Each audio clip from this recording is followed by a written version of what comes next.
It's the microphone now. And I was thinking about so many things when I was trying to come up with a speech tonight, and I just want to welcome all of you, and that's what I'll start with, on behalf of Sue, my wife, and Vicente's parents, Alma, and George,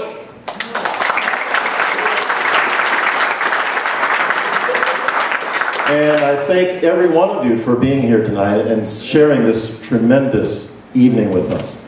There's a couple more folks that I'd like to acknowledge right now in the audience.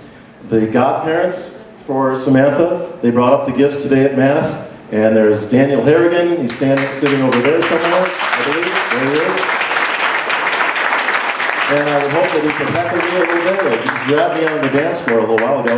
And my sister Connie at this side. Connie, please stand. Please embarrassed. Oh, there you go.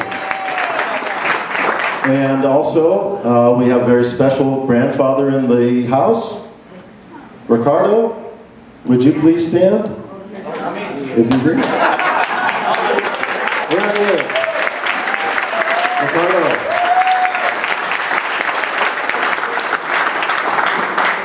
And just a quick serious note, we don't have all of the grandparents available, and I just want to acknowledge the fact that some of them couldn't be here for various reasons, and so I just want to acknowledge them at this time. Just a quick thing.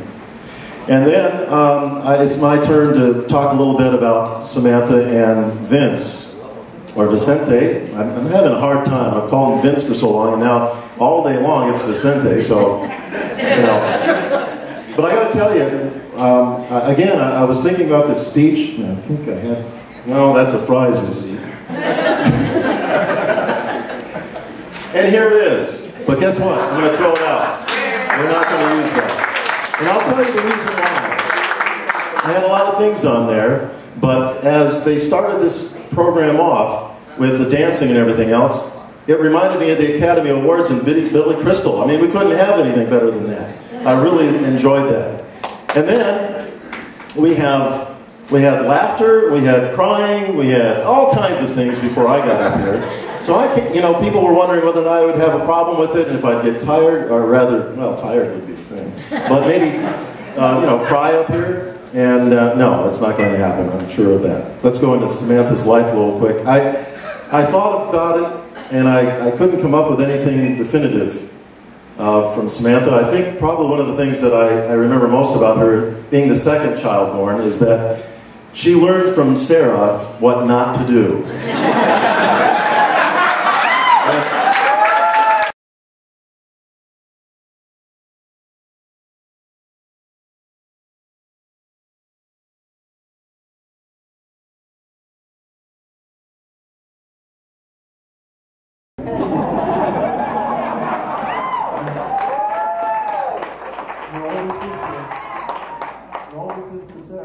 When Sarah got into trouble, Sam was off to the side there, and she knew what caused it. And she knew that she couldn't do that. So she was that special one in the middle there that understood how to get along.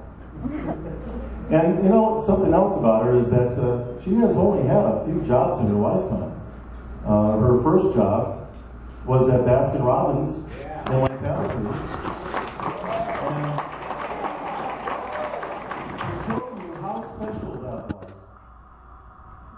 Henry Robinson was the owner and manager of the Baskin-Robbins in Lake Havasu. He hired her, and he's here tonight.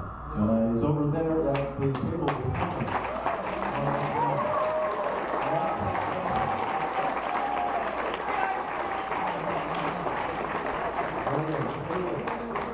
That just indicates how special Samantha was. But guess what? I don't know if anyone ever knows this. But guess what? She almost didn't come to work for you. She almost didn't. She got the job, and she brought home her uniform, and it had this goofy little visor-type cap of some kind. And she came up to me and said, "I'm not wearing this. This looks stupid. I'm not going to work there." And I said, "You've got to be kidding. Everybody wears that."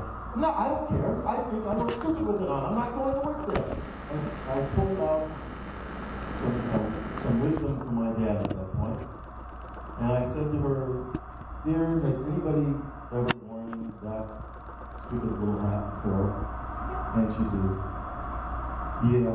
I said, "Well, then you can do it too." And she went to work there, and she stayed there through her senior year, and she then left to come to ASU. But before she did that, she wanted to work at the Disney store.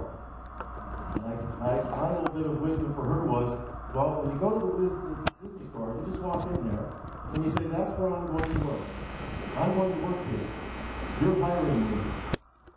And I don't know how it's going to happen, but we're going to do that." And so she went down there, and that's basically what she did. She walked into the Disney store and said, I'm here to work. And she got that job. And that's how she met Allison. So it's really cool. How she met Vince online at the pool, that's a whole story I can't really get into, but I will say this. You know, it was a screenplay written in Hollywood. Boy meets girl, boy loses girl, boy gets girl. That's how it went.